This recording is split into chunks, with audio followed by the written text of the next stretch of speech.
Hey everybody, it's Colette with Blessings Craft Therapy. So remember, if you are short on time, short on space, short on inspiration, or if you've got some allergies or sensitivities, I'm the place to be. I got you.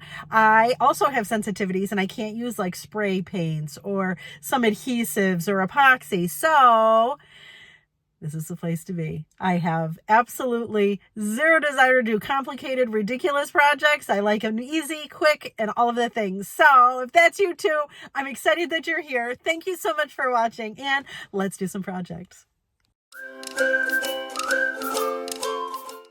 Okay, so here's the first project. I was walking around Michael's and look at this. Is so beautiful. The tag was a little hard to read, but trust and believe, it says $59.99. Now I thought, you know what, I bet I could do something fun, right? So I have this Dollar Tree wood bead wreath. I just stained it with black paint. I watered down black paint and I stained it with that. Then I also have some Dollar Tree florals. Look at how good this one's from Walmart, but I'm just using the top, so I'm cutting them down a little bit because we're going to put them on our wreath. So we're going to cut those down. I also have some Dollar Tree ones that I had where they're really cute. I think they're adorable. And then I have this is a floral block from Dollar Tree. And basically what I'm going to try to do is put it so that we can put it on the wreath and it stays. So I put some hot glue on it and then I added my wreath to it. And again, I want it to be on the inside of the wreath. So that's why we're doing this. Listen, I'm going to say, I'm sure there's a better way to do it, but I chose to do it this way. I added some zip ties because I had them and I figured maybe this would be a cool way to kind of make it so that it was more secure. So we just attached it. Now this is floral foam, so it is going to get like the zip tie is kind of going to cut into it. So just be mindful of that. I probably could have used styrofoam, even one of those blocks that doesn't do this, but this is what I had on hand. So I'm going to take these cute little yellow, I don't even know what it is, but I'm going to put some on the side and I'm just going to start building up our little wreath. I have these cute little fall picks that I had gotten. Again, I think I got them from Dollar Tree, but it could have been from Michael's. And I'm just going to start popping them in this. Now, again, I have said before, I will say again, I am a work in progress when it comes to floral arrangements. I am not good at it, but I'm going to keep trying, right? That's how we get better at things, is just by doing it, right? So that's what I'm doing. So I put a couple of those cute little things in there. I added a whole bunch of different, like, see, this is the same, it might have been from Michael's actually, now that I think of it. But they're just little picks from the fall collection. I'm using these are the cute little, it's like a sunflower. I'm going to pop that in. And I cut it long enough so that it would go into the floral foam, but not so long that it went out the other side. And I did the same thing with this. Listen, if you have any resources for how to do a better job with floral arrangements, or if you have tips, please do tell, because I am always willing to learn. But let me just say this. I am not mad at how this came out. Like, I feel like I didn't do a horrible job. Like, it's super cute. I only did what I thought was aesthetically pleasing, but you know, I'm sure there's a science to it.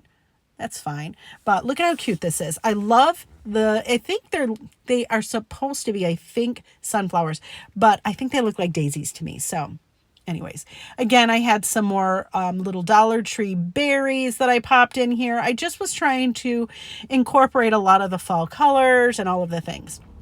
Now I said, is it exactly like Michael's? No, it wasn't supposed to be though. Again, these are just inspiration pieces. So this is incredibly small in comparison. So the Michael's one was like 60 bucks. This one probably cost me 10 to make. But the size is, of course, you know, it's smaller. It's fine. It's fine. But I will be honest, I kind of like it a lot. I kind of like it a lot. I joke about how poorly I use floral arrangements, but I'm not mad. I think it came out pretty nice. Now, on the other side of it, I didn't want the back to be exposed. So I took some of those leaves and I glued them on the back just so that it wasn't so exposed. But look at how pretty this is. I mean, seriously, I am grooving on it.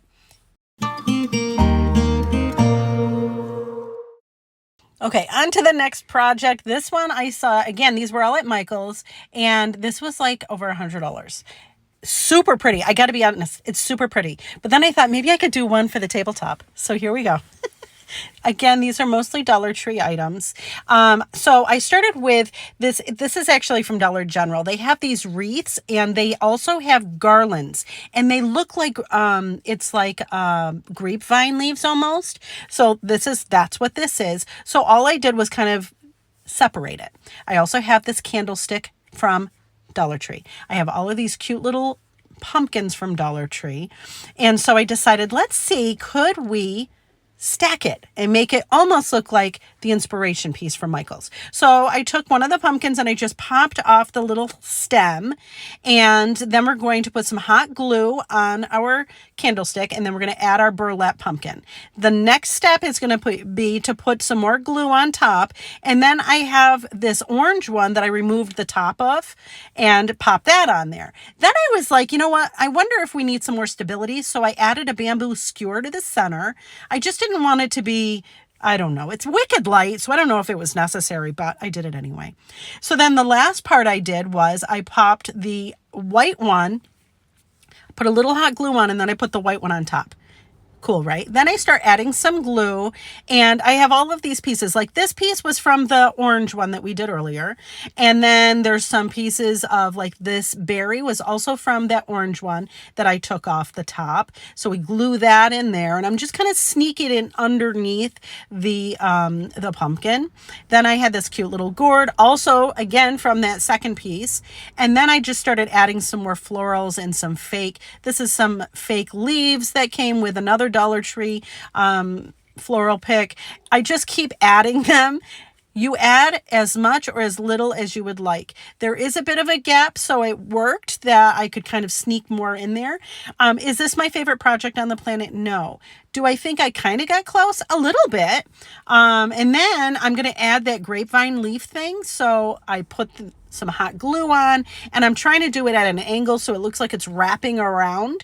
Is this part necessary? Probably not. But I was like, let's just see if we can make it work. I think it's kind of cute. I did take some fairy lights and wrap those around the whole thing. And the cool thing about the fairy lights with the candlestick, no, the candle holder, not the candlestick. The candle holder actually has a hole in the bottom.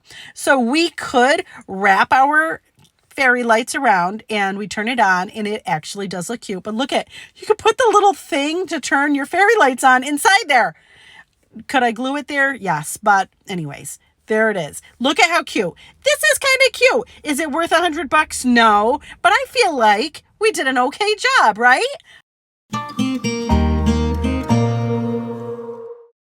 Okay, so the third project, I was walking around Michael's and I saw these cute little yarn wrapped pumpkins, and I thought I could do that. So I got a foam pumpkin from Dollar Tree, and I have all of this yarn. And listen, friends, I'm just going to tell you right now, holy Toledo Jiminy Crickets, if you see them and you want one, just buy them from Michael's, because this was a Hot Mess Express.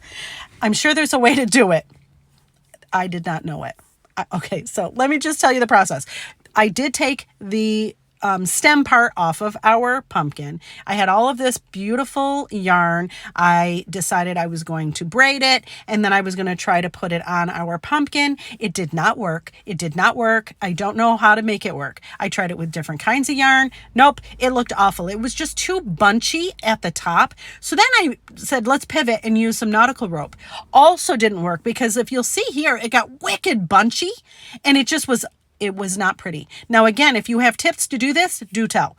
But I ripped it all off. I decided, let's get a cinnamon stick. I got these from Dollar Tree. They're huge.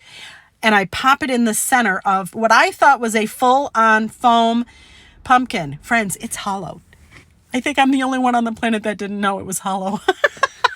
Anyway, so I put some hot glue at the bottom of our big old chunky cinnamon stick, and I put that in to the hole that we made. Perfect. Then I have some really thick jute rope, also from Dollar Tree, and I put some glue on, and we are going to, instead of doing up and down, we are going to just spiral it around our cinnamon stick. Now, Again, if there's another way to do it, I don't know it. So, but I was invested so much time into this that I was like, look, I just have to make it better. I have to end with a success for this. And actually the inspiration for this came from a pumpkin I saw at Aldi's. So I wish I had taken a picture. Forgive me, I didn't. But anyways, trust and believe, it was a jute rope pumpkin and it was done similar to this. So anyways, and if you're wanting to make one of these, I used 2.5 jute rope packages from Dollar Tree. Now you'll see, I'm just going around, but you see how there's like these bumps? I am following, see, I put my glue on, and then with my jute, I make sure to follow those bumps so that we are going and making sure that those bumps are, see how the words are hard. I'm trying to figure out how to say it. But anyways, you just follow the bumps so that the bumps are seen through the jute. If you run out of jute, which you will, all I did was just put more glue on and just met each of the ends together. And then continued putting glue and then wrap our jute rope around. It was, listen, I'm going to tell you, I love this. If you don't like it, I'm sorry. But this, I needed to end on a success. And this to me was very successful. Like I was so happy at the end of this. The other thing I love about this was that it was it's really heavy. Like I love that it's got a heft to it. Now this is how I ended it off. I just kept going into a spiral on the jute, not emotionally, thankfully. I digress. Anyway, so I see how I just kept putting glue and then adding our jute. And then I did take and cut what I thought was the end part for our jute. So you'll see here, I'll just add some more glue and I'll just keep spiraling it into that area that we put glue. And then if there's any excess, which there was, I just trim it off. Easy peasy. Like, see? Perfect. See, and I just cut off the excess that I didn't measure properly, which is not a surprise. If you've been here long, you know I'm not good with measuring. But then I just make sure to press it a little bit just to make sure that it goes into that and it's adhered. But look how cute.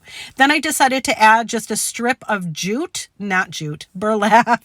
I put burlap there and then I did a little, this is just wired, covered wire. It's like paper covered wire. And I just swirled it around a dowel and then so that we have these like tendrils, and then I put it around the cinnamon stick and quit it. Look how cute it is. Listen, is it perfect? No. But is it a success that I could end on? Absolutely. Oh, so much fun we had, right? So this was the jute pumpkin that I had wound up doing. And look at, we have our cute little wreath, all inspired by Michael's, our little Michael's walk around. Here is our cute little centerpiece that we made. I love them all. They inspire me. I hope they inspire you as well. This is just another example that they don't have to be perfect for the inspiration. It just has to make you happy.